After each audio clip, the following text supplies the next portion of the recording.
Okay, mwongeye kwirirwa nshuti bakunzi ba Divine Family mwese muduteze amatwi.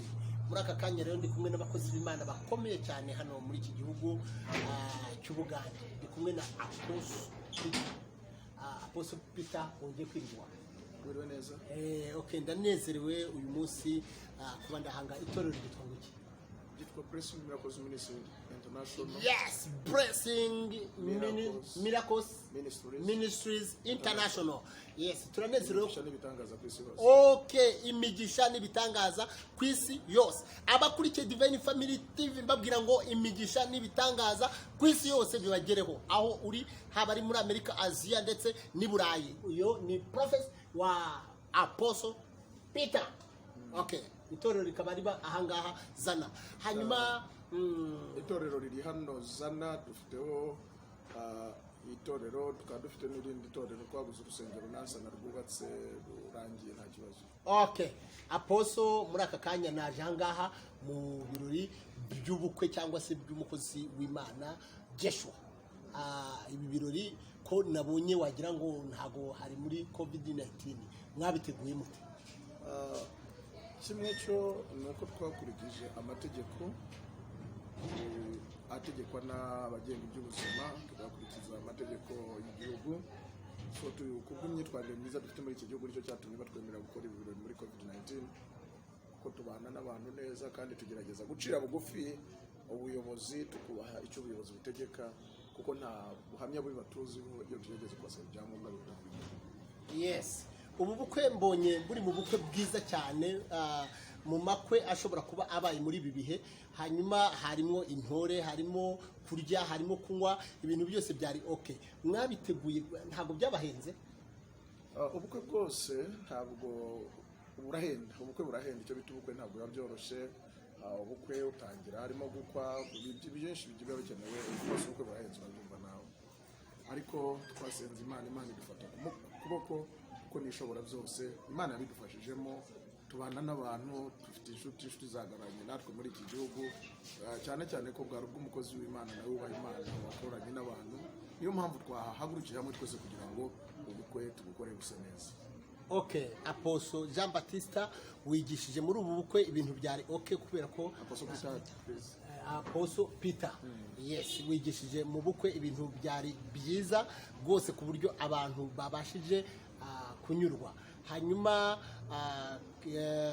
Joshua, nzi neza yuko nk'umuntu wari uhagararanye na Apostle Peter w'umuhanuzi, ndetse wandumva byageze ahantu n'umwuka w'Imana aruruka ku buryo abantu bose barahangaha babashije gufashwa. Joshua niwe ngarutseho gakeya, nagira ngo nkibarize ubu bukwe ko abantu benshi cyane bakunda, nzi neza ko bica amakwe. Ubukwe bwawe nta bitero bwaba bwaragizemo cyangwa waba barahuye nabwo, wadusubiza? Murakoze cyane. Iteka ryose ribaho, imigisha y'abantu bakomeye ku Mana iza nyuma iyo abagaragu yaje mbere, kandi ibintu by'abagaragu biravugwa cyane, ariko ibintu by'abantu b'Imana bazagera ko bitinda kuvuga kuko bizaba ibintu birambye. Yes. Hanyuma icya kabiri, buriya ikintu cyose cy'umugisha kiraharanirwa kandi kirarwangwa. Satani atangira arwana ariko ahendera atsinze. Icya gatatu, nta bukwe nari nabona mu isi yabaho kuva mbayeho, nta bukwe nari nabona butishwe ariko bugahendera bubaye. Okay. Aravuze ati rero nta bukwe yari yabona buba butishwe. Hanyuma Apostle Jean Baptiste uyu munsi Apostle Peter wahesheje umugisha abantu, ndetse unahesheje umugisha abakozi b'Imana bakoze ubukwe. Nzi neza yuko kimwe mu byabashije gutangwa mwahangaha hatanzwe inka nyinshi cyane. Bivuga ngo ubu bukwe Imana yari buzi. Hanyuma gira ikintu kimwe ubwira abantu bakurikiye Divine Family TV bitegura kuba bakoresha amakwe, bakaba bafite ubwoba bw'uko bazahura n'intambara z'abantu cyangwa intambara zo kutabona ubushobozi. Kimwe mu bintu nshaka kubwira abantu, na cyane cyane ku bakozi b'Imana, hari ikintu dukeneye kubaka icyo bita ubumwe cyangwa se unity. ubu bumwe buba burimo abantu batandukanye. Iyo tubana n'abantu, tubana n'abakire, abakire bafite amafaranga bashobora kudutwerera. Icya kabiri, tubana n'abandi bantu b'abakozi bashoboye ibintu nubwo baba badafite amafaranga, bashobora gukora imirimo aho amafaranga atabasha gukora. Rero ndatekereza ko kugira ngo ubukwe bubeho, icya mbere ni ibitwaro umuntu afite hagati mu bantu, kuko ntaho twagira tudafite abantu. Rero dukeneye kubaka ubumwe n'abandi bantu, umuntu akareka kuba nyamwigendaho, akareka kuba wenyine, kuko abantu tubana nabo nibo berekana, nibo badufasha. Kandi burya iyo tubana n'abagabo tuba abagabo, kimwe mu bintu byadufasha kugera kure nuko tubana n'abantu kandi b'ingenzi. Mu kugira ngo umusare yanabwirije, ndavuga ngo ntabwo dukeneye abantu, bashaka dukeneye umuntu w'umumaro, utwumva, utwitaho, aho tugeze natwe nuko twagiye tugira abantu mu bantu. So hakenewe kugira ngo tugere tubashe gukora ubukwe, ntabwo dukeneye abantu benshi, ngo dukeneye umuntu umwe cyangwa se babiri cyangwa batatu ariko b'umumaro. Okay, Apostle Peter, turagushimiye kubw'ikiganiro cyiza uduhaye. Hanyuma abantu mwese mukurikiye Divine Family TV, urabyumva ko buri muntu wese akeneye umuntu. Hanyuma Joshua, uririmbiye umukunzi wawe indirimbo y'icyamamare, iriya ndirimbo wari warayihimbye cyangwa wayihimbiye ahangaha? Wagira ikintu tubwiraho, kubera ko abakunzi ba Divine Family TV mu kanya baraza kuba bayikurikirana live. Murakoze cyane. Ubundi genda umuhanzi. Yes. Ntabwo ndi umuririmbyi, ahubwo ndi umuhanzi. Okay. Umuhanzi ni umuntu uvumbura amagambo akenewe kandi atazwi hanze. Kuko ikintu cy'ubuhanzi ni nabwo bwanzamuye cyane, kuko nabanje guhimba bwa mbere indirimbo ivuga ngo umuzima mubi arutwa n'umuzimu. Abantu bibaza, n'ubu ngiye gusohora indi ivuga ngo aho kwibeshya wabeshya abantu igihumbi. Rero genda umuhanzi niyo mpano Imana yanzamuriyemo cyane.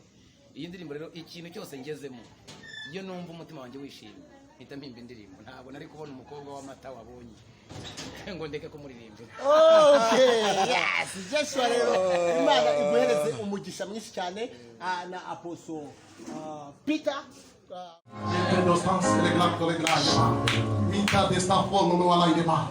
Je demande de défense et de grandeur de la ntabwo uzakwishoba, turi mu rwego asubira kwiyinza, nta mwicanyi uzakwica, turi wo mutima asubira kuguta, urupfu rw'abakozi b'Imana, urumwe rw'abaheza bakatumba, ntabwo ruba mu maboko y'abakomeye, terushinga mu ngaro z'abamana, nta nubwo rutuye mu munwa w'imbunda, era terushinga mu munwa nta w'abamana, nubwo ruba mu kagamba, era terushinga mu munwa w'abembe, urupfu rw'abakozi b'Imana, urumwe rw'abana bakatumba, ruba mu maboko y'Imana, mu mikono y'akatumba. ibuka kwa Mose rwariwe, urupfu rwa Mose rwe kwabade, kandi kubaho kwa atokubira uko abadukoreraho umugisha, abatufunda ko mugisha tubasabira umugisha, tubasabira umugisha, kandi abatadukoreyeho atadufunda turabafuma bakava mu nzira, Imana ikazana abazadushyigikira, katurenda n'abantu y'Imana bitubaba kumisa n'akatumba. umuntu naguha igihumbi kimwe, Umuntu nakora kumira umuntu ntabwo azaba agukije, tajya kuvuga kunyunyiza, kuko amavuta yawe niyo azaba amuciriye inzira, kubana amavuta ko abasaba Imana yasigaje abakunda gufata ibikorwa tukuye kava kuri jambo wabanje ugatera haleluya sha waki ntabwo rero umugore kuba yaratuye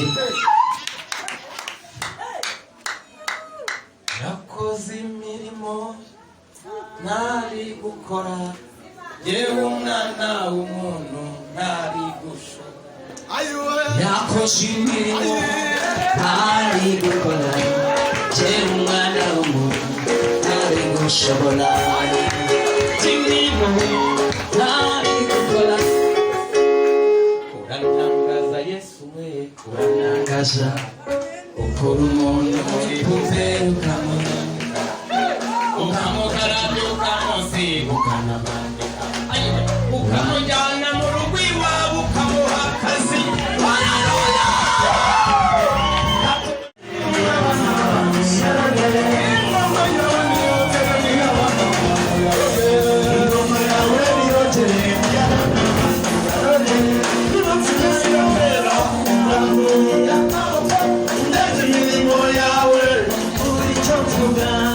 Ndatangara ndumirwa, nitafata umwanzuro wo kutaza